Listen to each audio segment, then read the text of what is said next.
Welcome to the RCAF USA Roundup, a podcast where we have real conversations affecting both cattle producers and beef consumers. We're your hosts, Jaden Moreland and Karina Jones. With that, let's get to today's episode.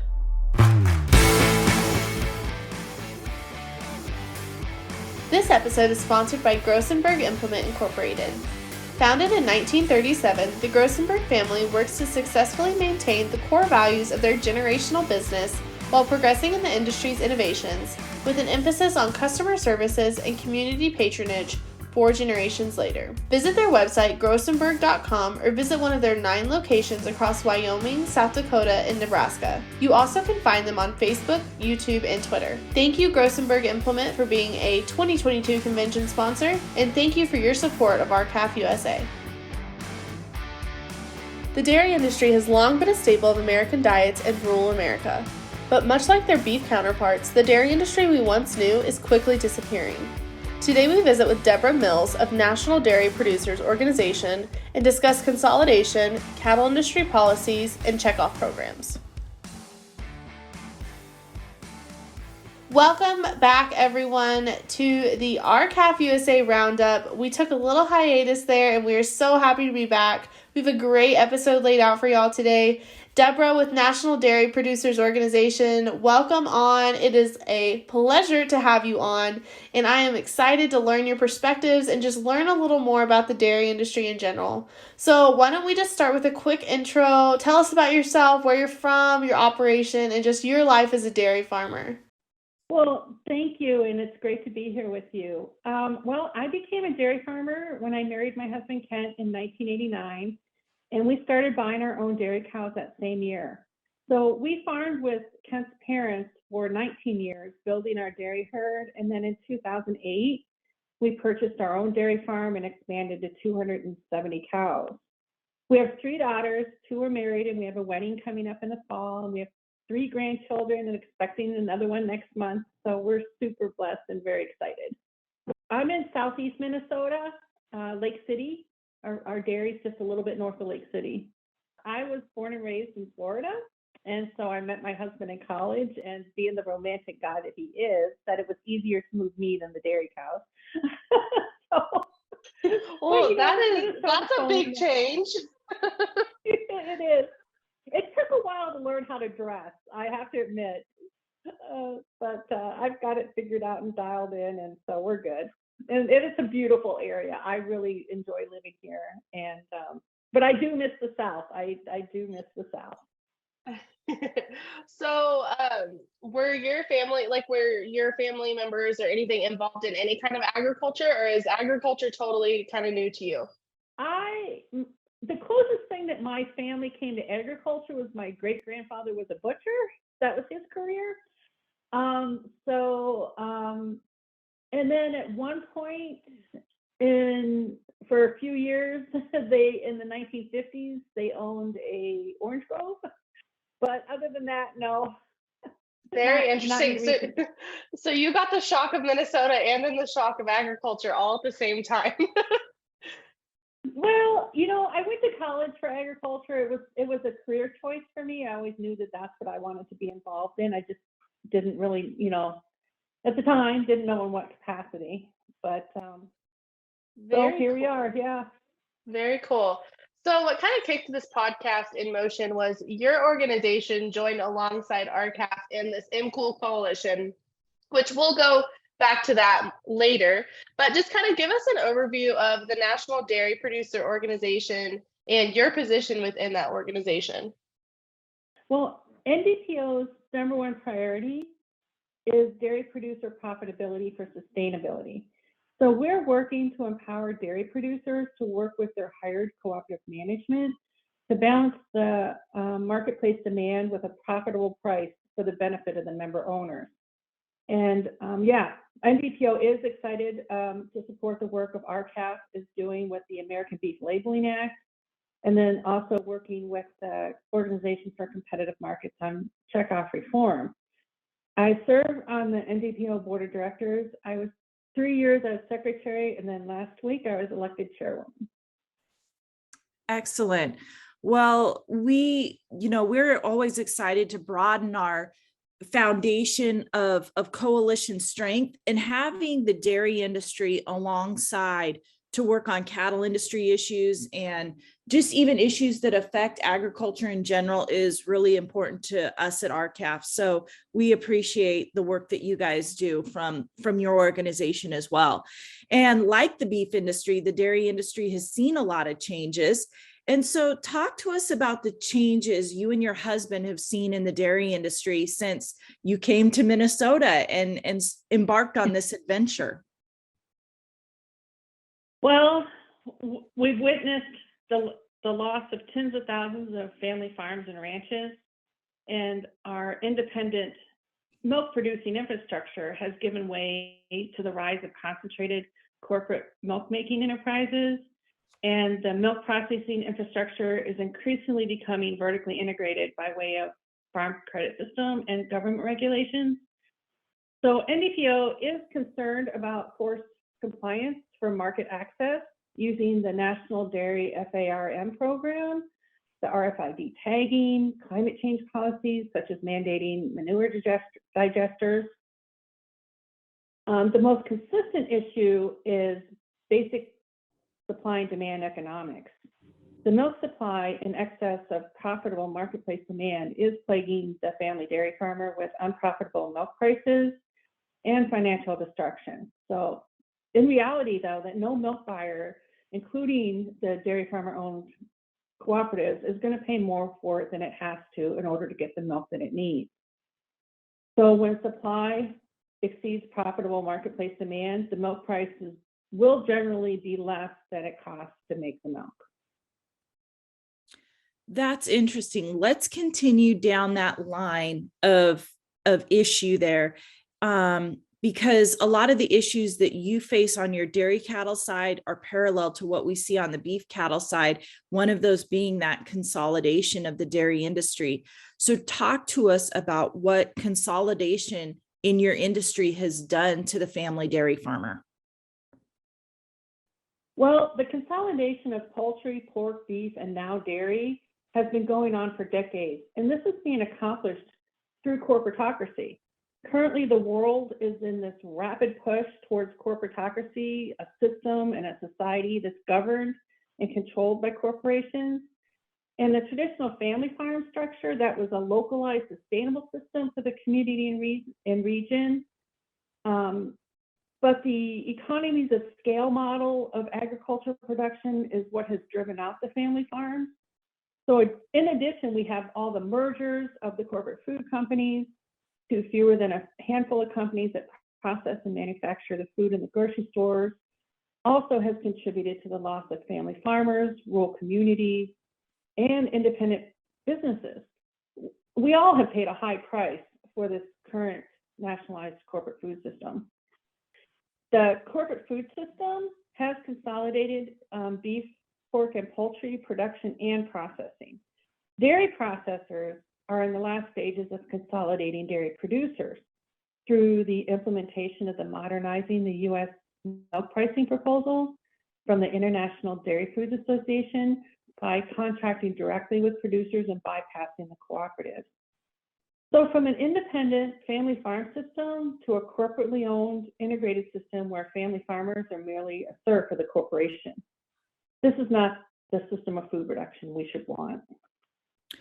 So what reforms does your industry need to slow that concentration and give the family dairy a chance at survival?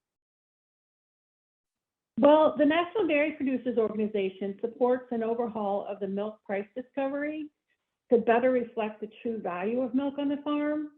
The CME has not been a fair system for producers, while processors and retailers, they've been allowed to earn substantial profits in stark contrast to the record losses recorded by most dairy producers. NDP also supports returning to the calculating of the Class 1 mover, which uses the higher of the advanced Class 3 or 4 price calculated by the product price formulas. So history has clearly and repeatedly demonstrated that there's never been market stability for producers in the dairy industry, nor will producers ever reach or maintain producer profitability until a supply management plan is in place. Several local and national cooperatives have implemented base programs to manage their members' milk production with marketplace demand.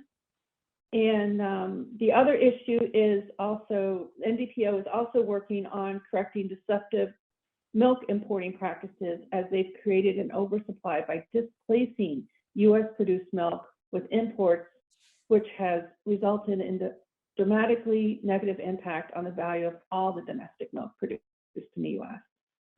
So if I'm understanding you correctly, are you saying that there is a disconnect between the wholesale milk price and the retail milk or dairy product price that the consumers are paying? Yes. And the CME in the middle is no longer, and probably never has been for dairy, a risk management tool. Correct. It's supposed to actually be a price discovery tool. And what's interesting is that I want to say it's less than 1% of the milk is actually traded, that's sold, is even traded on the CME. So Right. to call it a price discovery, the source of our price discovery is really kind of silly. Paper traders have become the only benefactors of the CME, correct? 100%.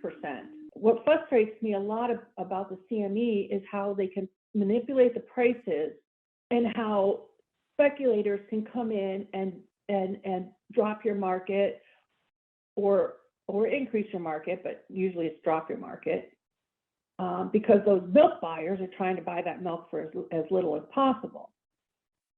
And so if that's our price discovery mechanism, well, there you go. A little bit of room for, Right. I don't know. Anyway, go ahead.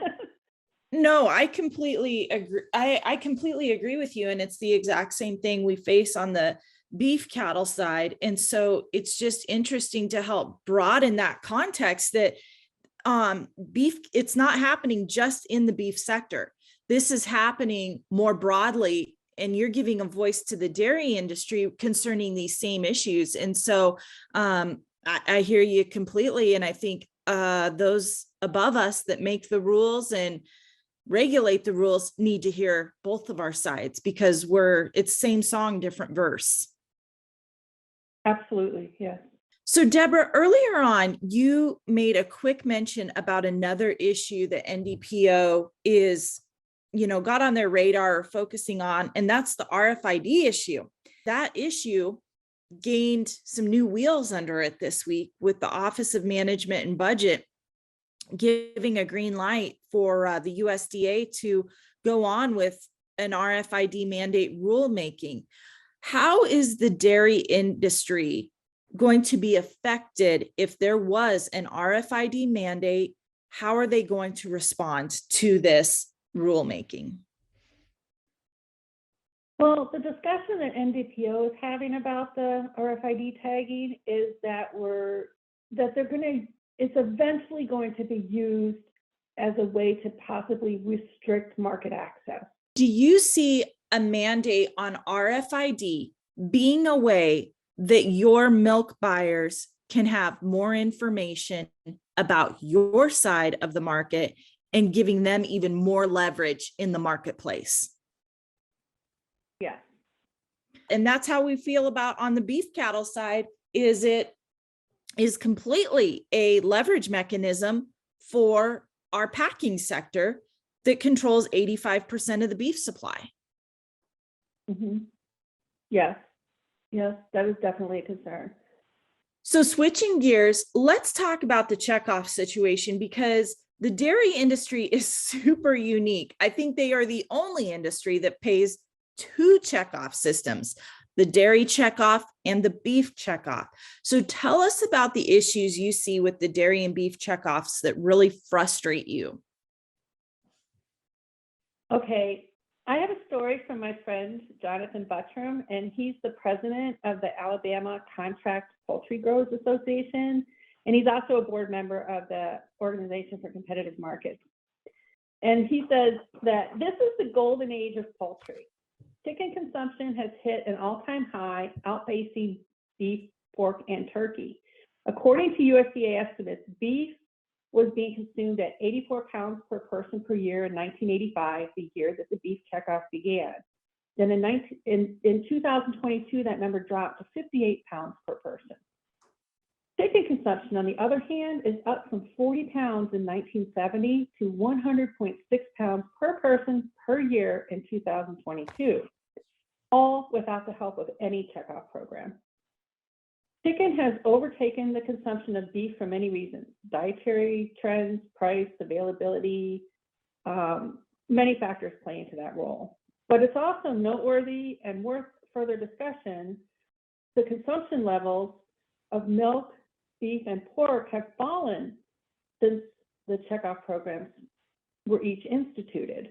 So all while the consumption of chicken, which has no promotional program of any kind, has continued to climb. So I think Mr. Buttram's story speaks volumes about what frustrates producers who are paying into these checkoff programs. Our investments did not increase the demand for beef or milk. The gross misappropriation of funds is unconscionable. And the ratio for return on investment dollars that producers have spent is underwater. The system has to change.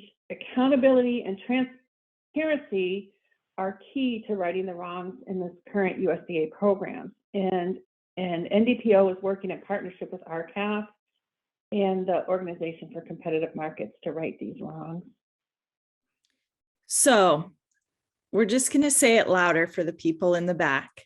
Since the checkoffs were made mandatory, you're telling me that the consumption, the hard number, the consumption of pounds of beef, pork, and dairy products has declined per capita since the checkoffs were made mandatory, yet chicken has increased, and we know that it's completely overtaken pork and beef, and chicken does not even have a checkoff.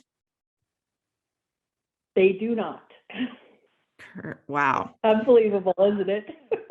I know. And they wonder why we're upset or wanting to reform. It's crazy. So then let's talk about reform. Is NDPO in support of reintroduction of the OFF Act, the Opportunities and Fairness in Farming Act, which would prohibit any lobbying organizations from receiving checkoff funds? Oh, yes, very much so.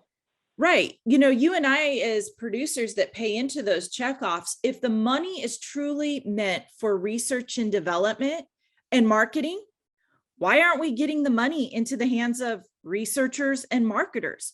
Why do we have all these lobbying organizations serving as the middleman for handing out small amounts of money because they take their cream off the top, no pun intended, right? You know, right from the beginning. What are your feelings on a voluntary checkoff act? I think we would be okay with that.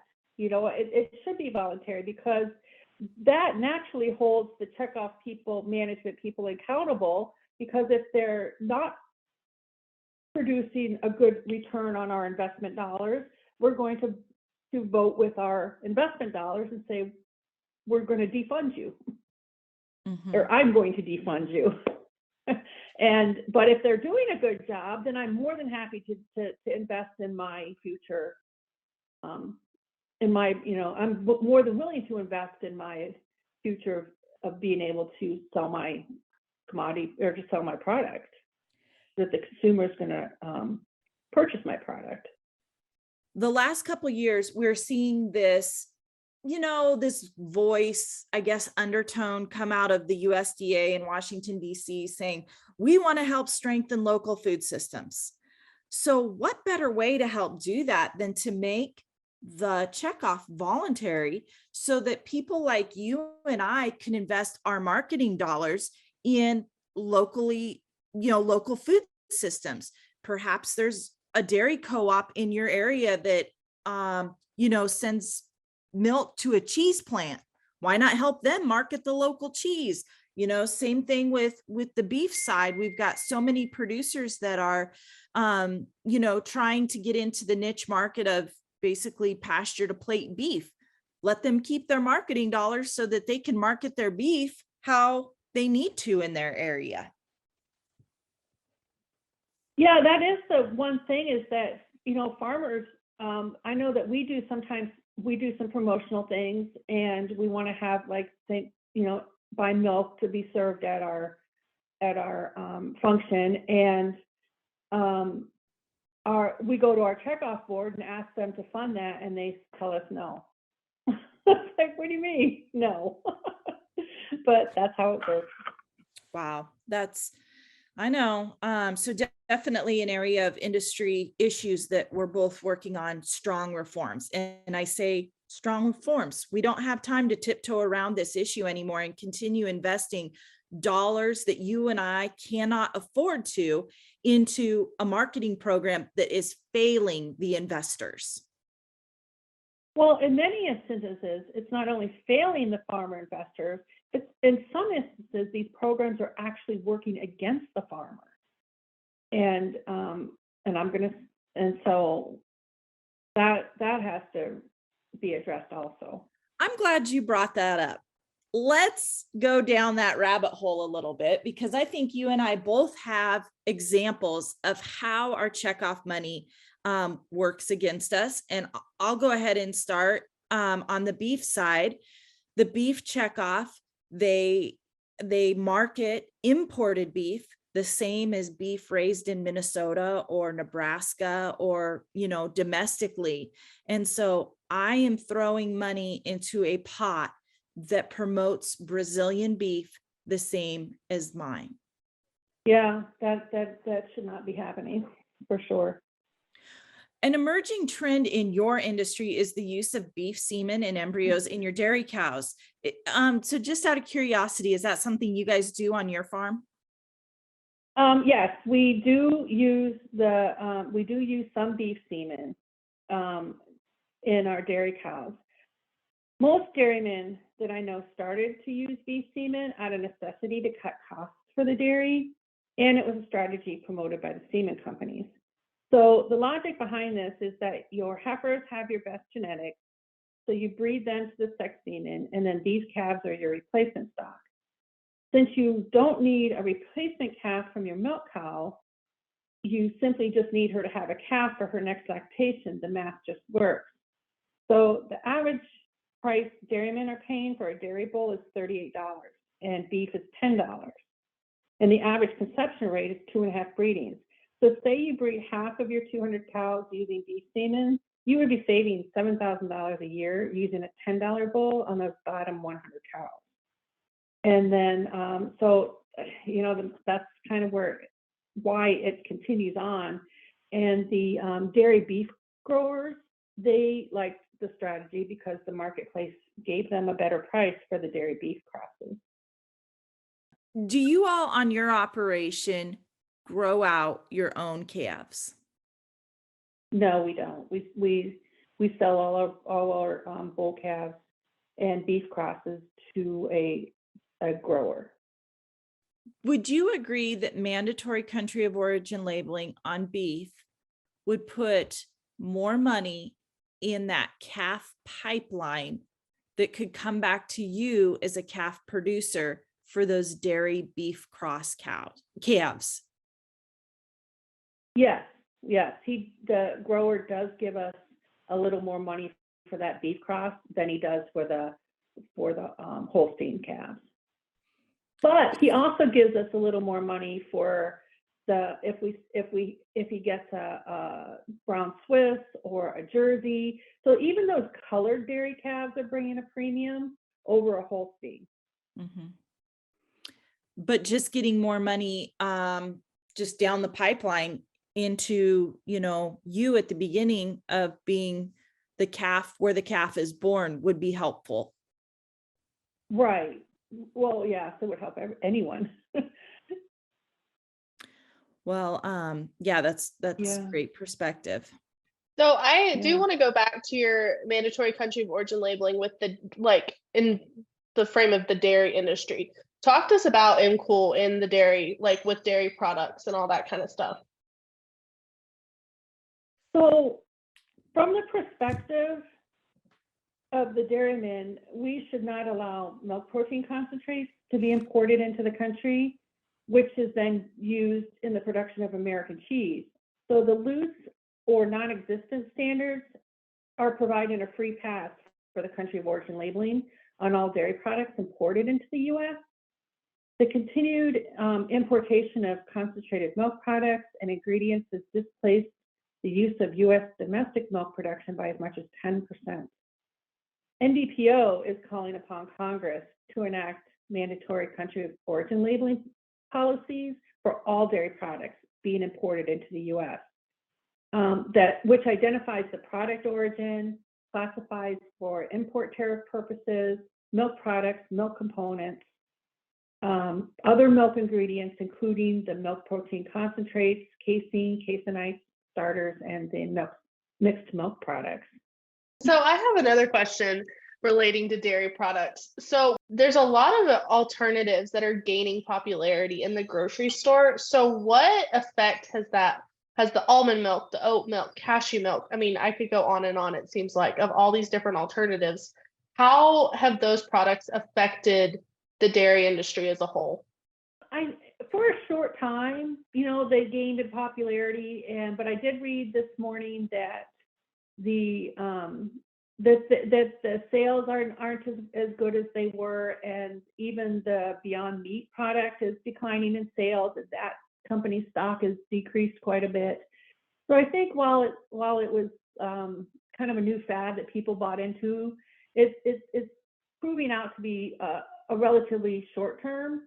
I mean, there are people that are dedicated that will continue to drink it, but I think that as far as it being something that's going to grow and displace beef and dairy products, it's not going to happen to the degree that maybe we feared at the beginning. Well, that's good. Something we really value on our podcast is having real conversations.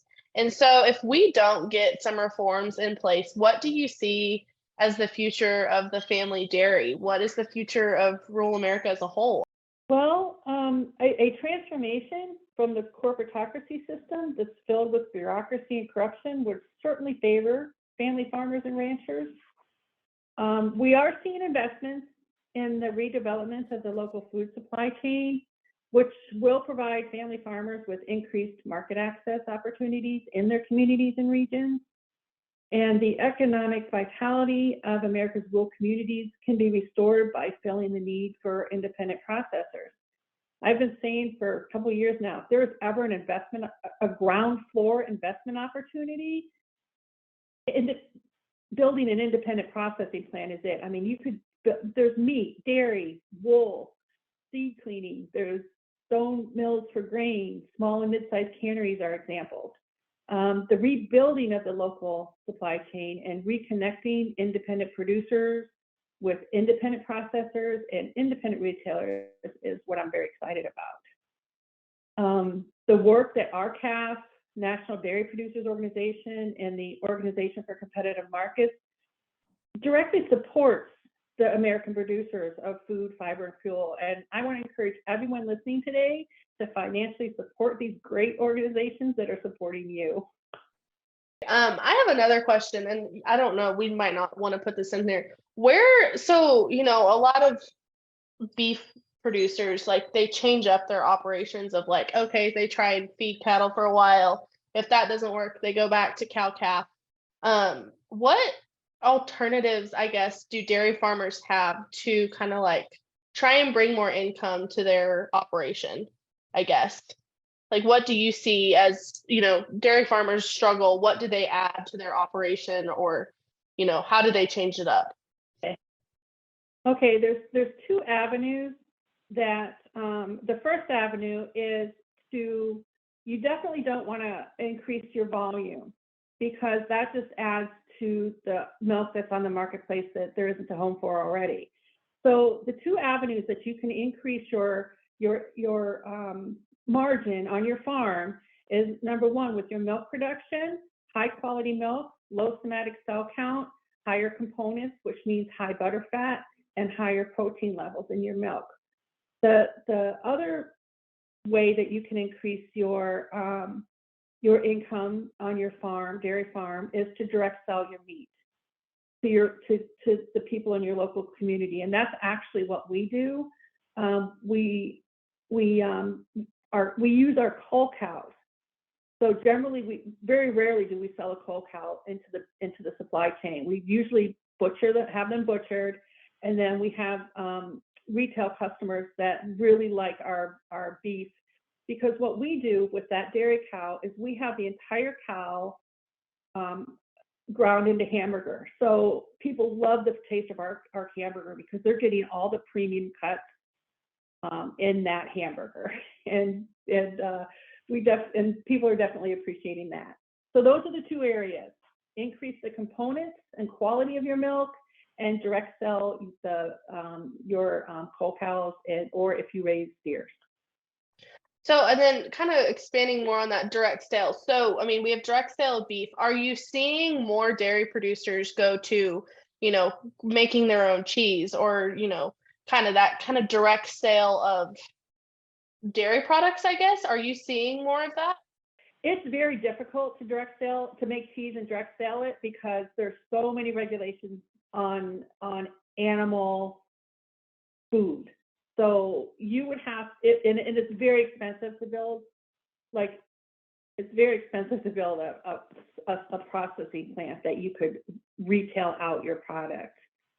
There are people that do it on a small scale, but it's not a very common thing to do.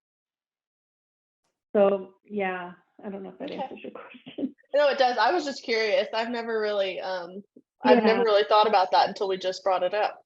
But so interesting. In Minnesota, I think in Minnesota we have like a cottage food industry, which you can sell pickles and bread and cookies and things that are non-animal based. They cannot have any cream. You can't sell cream pie or anything like that, but like chocolate pie, for example. But so that is a way that a farmer could possibly increase their income, is to go into the cottage food industry. And then there's things and they can just do that. They get a license and they take the training, and they produce the food in their own kitchens. But when it comes to the milk or meat, that is an entirely different regulation system, and much more complex.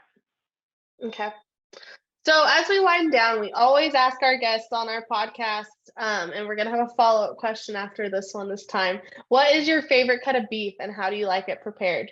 Prime rib, medium rare, the best. That sounds good. Okay, so then our follow-up question to cap off our conversation: what is your favorite dairy product? Oh, hands down, cheese. The varieties, the versatility of cheese, super hard to beat. Yes.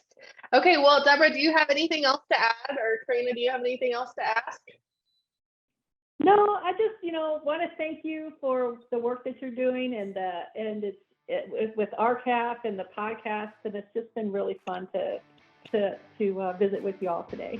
Thank you, Deborah, for joining us today. We are so thankful for you and your organization's work in the American cattle and dairy industries, and we look forward to continuing our work together going forward. Thank you, everyone, for tuning in today. We encourage y'all to stay involved in the conversation and follow along at RCAF USA on Facebook, Instagram, LinkedIn, YouTube, and Twitter.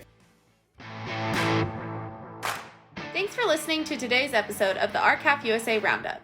To learn more about RCAF USA, visit our website, www.r-cafusa.com.